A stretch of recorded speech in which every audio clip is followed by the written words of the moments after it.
Hello everyone, my name is Rama Luthra and welcome to C Rama Luthra classes. आज है daily MCQ session का day 3। हम SEBI graded 22 के एग्जाम को टारगेट कर रहे हैं और 80 में से 80 सीट्स को टारगेट कर रहे हैं। 79 सीट्स पे सी रमा लूथरा क्लासेस सेटल नहीं करेगी। इस बार का टारगेट 80 में से 80 सीट्स है। चलो जी, ज्यादा हो गया, ज्यादा हो गया। आज एमसीक्यू हम करेंगे कौन से टॉपिक के ऊपर? 19 जन को जो मेरे ऐप पे कंडक्ट हुए हैं, accounting of share capital transaction, bonus share, right share, ESOPs and buyback.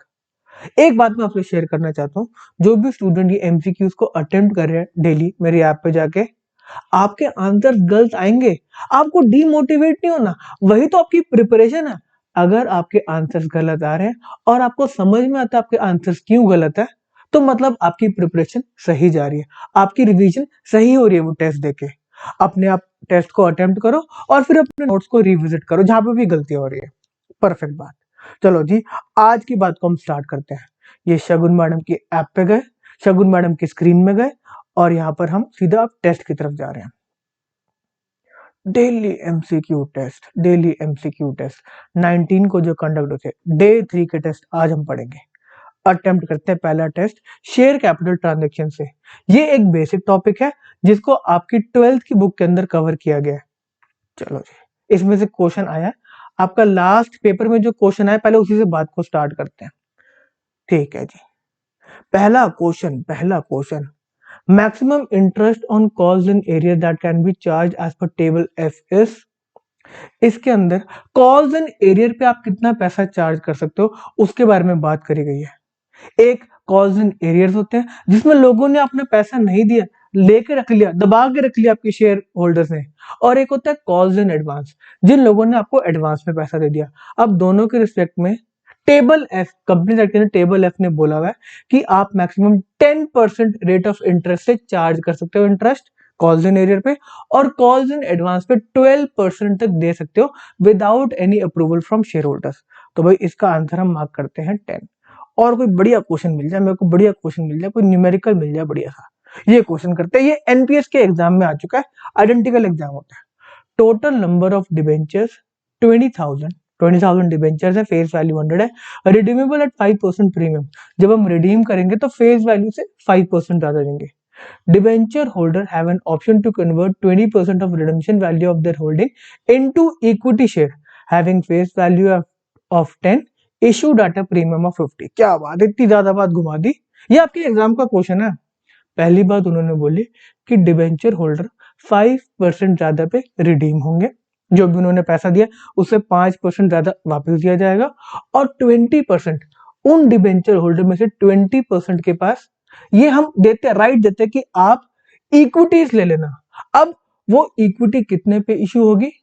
10 रुपए का शेयर 50% प्रीमियम पे इशू होगा, मतलब 15 रुपीज का इशू होगा। Easy easy. Debenture holders holding 2500 debentures did not avail the option. 25 debenture holder ने मना किया कि हमें पैसा दो, बात खत्म करो। क्वेश्चन में क्या पूछा? Calculate number of shares to be issued. अब हम इसको क्वेश्चन को करते हैं थोड़ा सा मुश्किल लेवल का क्वेश्चन। 20,000 डिबेंचर होल्डर है, 20,000 टोटल जो डिबेंचर्स है, उसमें से 2500 डिबेंचर्स है तो मना कर दिया, तो उनको काटो। 17,500 बचे, उनको हमें पे कितना करना है? 105। मैं कैलकुलेटर पे कर लेता हूँ, 105 हमें पे करना है। 105 हमारा को पे करना है, तो ये निकल कर आएगा 18,37,500। 18,37,500 निकल कर आया। अच्छा जी, इतना पैसा हमें देना, इसको कन्वर्ट कर दो शेयर के अंदर। इसको हम डिवाइड कर देंगे। एक शेयर की वैल्यू कितनी है? 10 रुपीज या 15 रुपीज? नहीं नहीं नहीं नहीं, 18 लाख जो भी आपका निकल कर आया उसमें से 20% कन्वर्ट हो सकते हैं ना, हम तो वो तो भूल ही गए। ये देखो यहाँ पर 20% दे रखा है, तो 18,37,000 जो हमारा निकल कर आया उसको आप इंटू 20% करोगे, जो कि आपका 3,67,000 वाली फिगर निकल कर आएगी। मैंने साइड में लिख लिया, ठीक है जी, मैंने साइड में लिख लिया। तो 3,67,500 रुपीज आपकी फिगर निकल कर आई। अब इसको इतने रुपए की वैल्यू के डिबेंचर्स रिडीम होने वाले हैं, आप इतने वैल्यू के शेयर इशू कर दो। एक शेयर की वैल्यू कितनी है? 15 रुपीज। 15 रुपीज, तो 367,500 को आप डिवाइड करोगे 15 रुपीज से, तो आपके नंबर ऑफ शेयर्स निकल कर आएंगे 24,500। ये आपके एग्जाम में क्वेश्चन आ रखा है। कोई एक और क्वेश्चन शेयर कैपिटल के ऊपर बढ़िया सा करते हैं, कोई क्वेश्चन बढ़िया सा मिल जाए, न्यूमेरिकल नहीं करना, कोई न्यूमेरिकल नहीं करना, कोई कोई एंट्री वाला क्वेश्चन मिल जाए, कोई एंट्री वाला क्वेश्चन मिल जाए, कोई एंट्री वाला क्वेश्चन तो होना चाहिए भाई, होना चाहिए। लास्ट ही क्वेश्चन आया, in case of forfeiture of share capital which account is debited.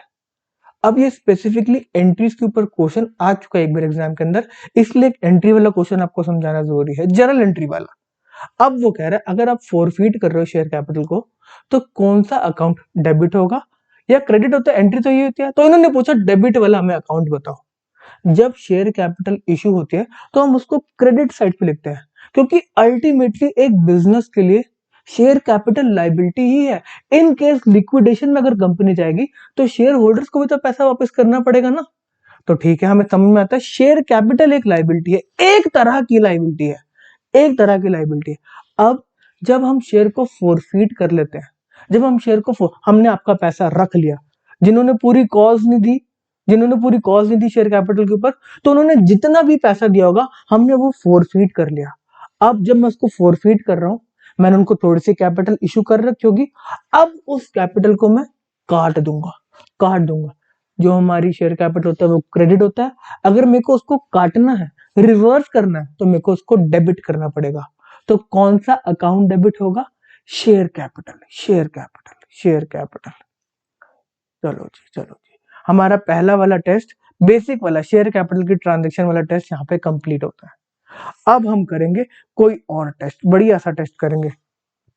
अगला हमारा टॉपिक कौन सा सीधा उसकी तरफ चलते हैं। अगला टॉपिक है हमारा, शायद बोनस का करें, बोनस शेयर के बारे में करते हैं। बोनस शेयर, फ्री के शेयर जो बांट रहे हैं, फ्री के शेयर जो बांट रहे हैं उससे क्या फर्क पड़ता है। बोनस शेयर का टेस्ट अटेम्प्ट करेंगे।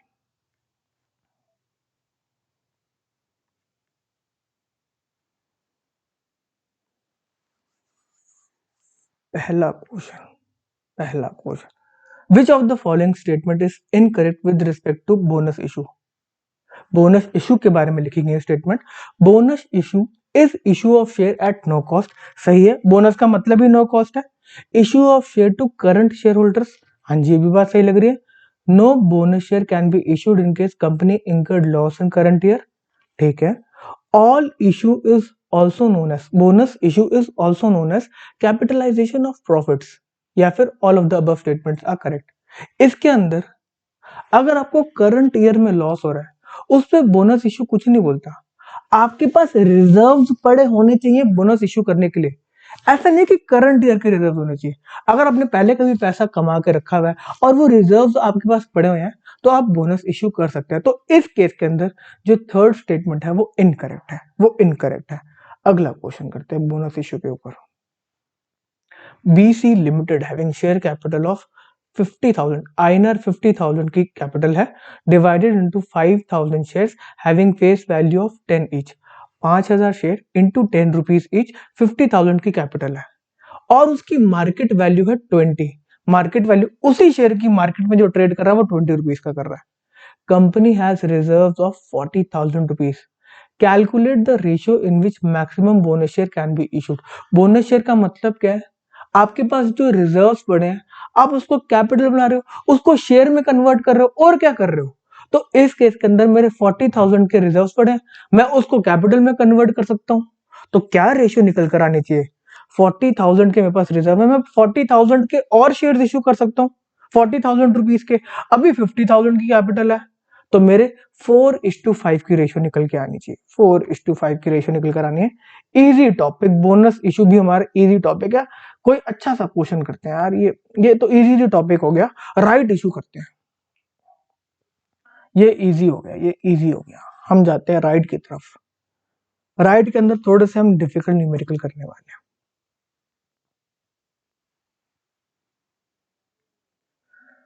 डे थ्री ये है राइट इशू का टेस्ट, राइट इशू के ऊपर टेस्ट।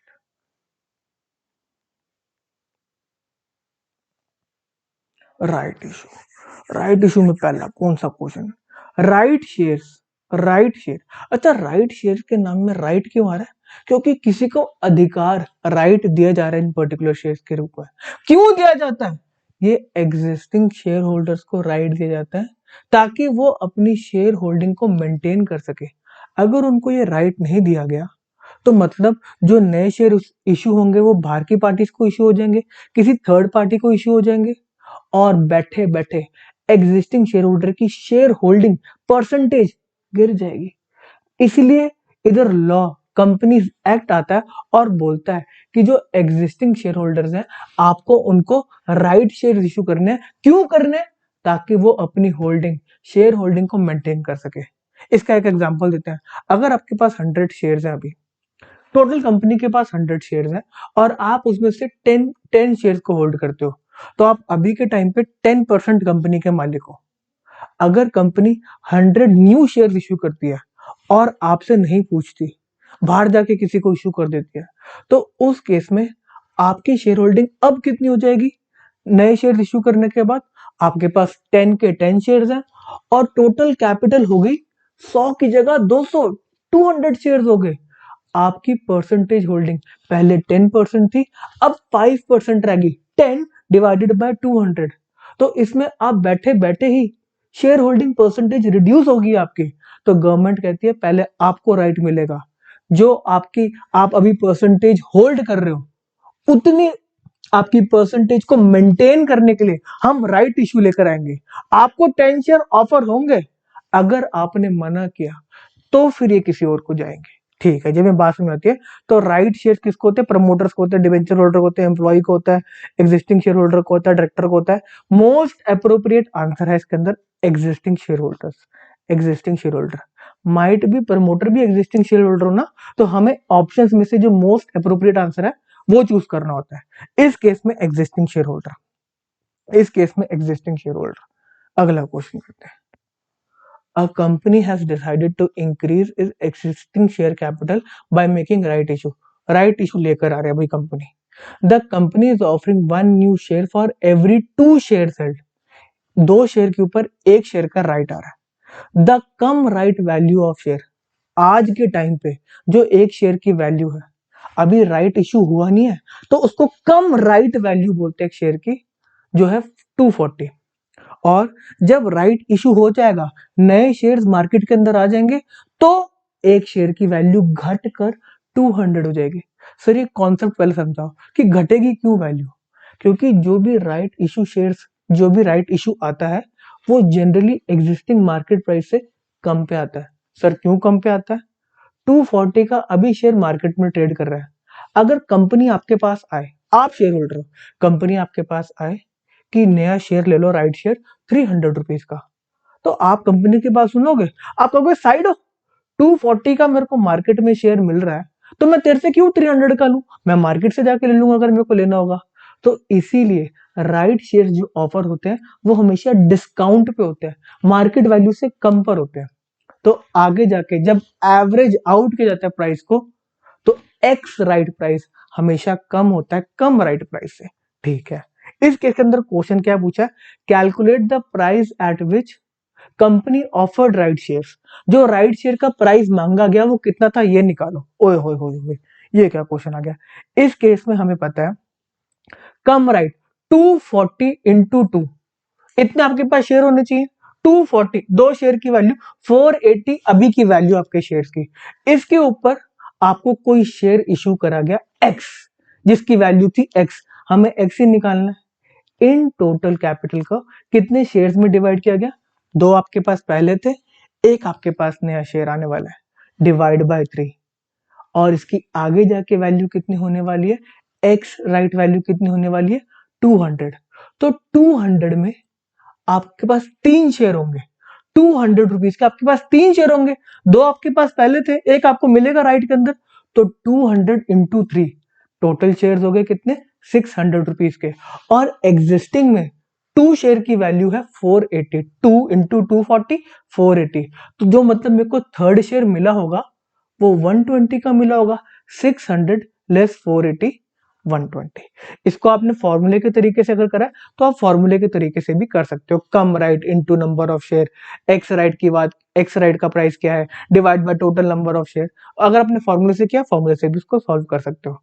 तो आंसर 120 देखो दे रखा है, आंसर 120 दे रखा है। अगला पार्ट करेंगे। यही इंपॉर्टेंट, यही कॉन्सेप्ट है राइट का, और कोई कॉन्सेप्ट ही नहीं है। कर दिया जी, कर दिया। अब हम करेंगे ईसॉप। हमने एग्जिस्टिंग शेयर होल्डर्स को भी शेयर दे दिए, बट अब हम शेयर देना चाहते हैं किसको? एम्प्लॉयज को। एम्प्लॉयज भी हमारे लिए काम कर रहे हैं, हम एम्प्लॉयज को शेयर देना चाहते हैं। उसके अंदर लॉ क्या बोलता है उसके बारे में भी बात करेंगे। ठीक है जी, ईसॉप वाला देखते हैं। ईसॉप वाला, ईसॉप वाला, ईसॉप वाला। बोनस पढ़ लिया हमने फ्री के शेयर, राइट शेयर पढ़ लिया हमने सस्ते के शेयर थोड़े से जो एग्जिस्टिंग शेयर होल्डर को मिलते हैं। अब हम पढ़ेंगे जो एम्प्लॉयज को शेयर मिलते हैं। पहला question, which clause of section 62 of Companies Act allow company to offer share to employees under a scheme of employee stock option? Sir ये थोड़ा सा ज्यादा हो गया। क्लॉज, हमें इतना पता है कि हमारे टेस्ट के अंदर जो हमारा एग्जाम होने वाला है उसके अंदर सेक्शंस पूछे जाते हैं, बट आप तो क्लॉज पूछ रहे हो। एक सेक्शन के अंदर जो सब सेक्शन है उसके अंदर जो क्लॉज है आप वो पूछ रहे हो। एक एग्जाम में सब सेक्शन के ऊपर क्वेश्चन आ चुका है, तो इसीलिए कम से कम इंपॉर्टेंट सेक्शन के आपको सब सेक्शन पता होने जरूरी है। इसके अंदर बायबैक, ईसॉप, राइट शेयर्स और सबको तो आपको पता ही होना चाहिए। तो इस केस के अंदर सब सेक्शन बोलता है 62 सब सेक्शन 1 का क्लॉज बी। ये बात करता है कि आप एम्प्लॉयज को एम्प्लॉय स्टॉक ऑप्शन दे सकते हो। ये सब सेक्शन ए क्या बोलता है? सब सेक्शन ए राइट के बारे में बात करता है कि पहले आपको राइट शेयर देने, उसके बाद आपको क्या कहते हैं ईसॉप्स के बारे में बात करनी है। ठीक है जी, हमें समझ में आता है। अगला क्वेश्चन देखते हैं। अगला क्वेश्चन सेव एंड नेक्स्ट, या फिर अगला करते हैं, 7th क्वेश्चन करते हैं। Nykaa Limited granted option of 1000 equity shares to 50 employee having nominal value of 10। Nykaa ने भाई शेयर्स दिए 1000 इक्विटी शेयर्स 50 एम्प्लॉयज को दे दिया, आप ले लो। Having nominal value, nominal value क्या होता है? जो एक ऑथराइज वैल्यू होता है, उससे कोई लेना देना नहीं होता। ठीक है, नॉमिनल वैल्यू 10 है ऑन 1 अप्रैल 2015 एट 150। ये जो ईसॉप्स दिए गए उसको बोला गया कि अगर आपको ये ईसॉप्स चाहिए होंगे तो जब ये आपको इशू करे जाएंगे तो आपको 150 रुपीज देने। बात समझ आती है? उस समय मार्केट वैल्यू क्या थी जब ये इशू, ग्रांट डेट पे मार्केट वैल्यू थी 200 लिखा हुआ है। The vesting period is 5 years, 5 साल तक काम करो तब शेयर्स मिलेंगे। वेस्टिंग कंडीशंस भी आप लगा सकते हो, इतनी सेल होनी चाहिए, इतना परफॉर्म, इतने घंटे काम होने चाहिए, क्या आप कोई भी वेस्टिंग कंडीशन लगा दो। The vesting conditions were fulfilled by each and every employee, सबने अच्छे से काम किया। Calculate the total amount to be recorded as employee compensation expense. वो कह रहा है भाई एम्प्लॉय कॉम्पनसेशन एक्सपेंस पूरे 5 साल के अंदर कितना एक्सपेंस इस कंपनी नायका ने क्लेम किया होगा एम्प्लॉयज के कॉम्पनसेशन के ऊपर। तो इस केस के अंदर क्या एक्सपेंस होगा? 1000 इक्विटी शेयर है 50 एम्प्लॉयज को, तो 50,000 इक्विटी शेयर हो गए। उसके ऊपर एक्सपेंस टोटल कितना होगा? जो मार्केट प्राइस ग्रांट डेट पे था, ग्रांट डेट पे था उसके उसका डिफरेंस जो हमने एक्सरसाइज करने के लिए दिया, एक्सरसाइज प्राइस और मार्केट प्राइस ग्रांट डेट का देखते हैं हम सिर्फ। हम मार्केट प्राइस जिस दिन शेयर दे रहे हैं उस दिन से हमें लेना देना नहीं। जब हमने ग्रांट, जब हमने ये वाला ऑप्शन दिया उस दिन के प्राइस से हम एक्सपेंस निकालते हैं। तो इस केस के अंदर 200 लेस 150, 50 रुपीज हर एक शेयर पे नायका ने एक्सपेंस बुक किया, और टोटल शेयर्स कितने हैं? 50,000। तो आंसर आना चाहिए 25 लाख, 25 लाख। यही ईसॉप है। मेरे हिसाब से हमने सबके अच्छे अच्छे क्वेश्चन, थोड़े थोड़े क्वेश्चन कर लिए। बाकी सारे आपको अगर क्वेश्चन करने होंगे आप ऐप पे आके कर सकते हैं। बहुत ही आपका सिलेबस डुएबल सिलेबस है। आपके पास 30 डेज नहीं रह गए इस एग्जाम को प्रिपेयर करने के लिए, आपके पास 60 डेज है अभी भी। अगर आप उसको ढंग से मैनेज करोगे तो इजीली आप इस सिलेबस को कंप्लीट कर सकते हो और इस एग्जाम को क्रैक कर सकते हो। आज के लिए इतना ही। कोई डाउट हो तो आप प्लीज मेरी ऐप पे आके मुझसे कनेक्ट कर सकते हैं। साथ में लेक्चर सब कुछ आपको ऐप पे मिल जाएगा। चलो जी, बाय बाय।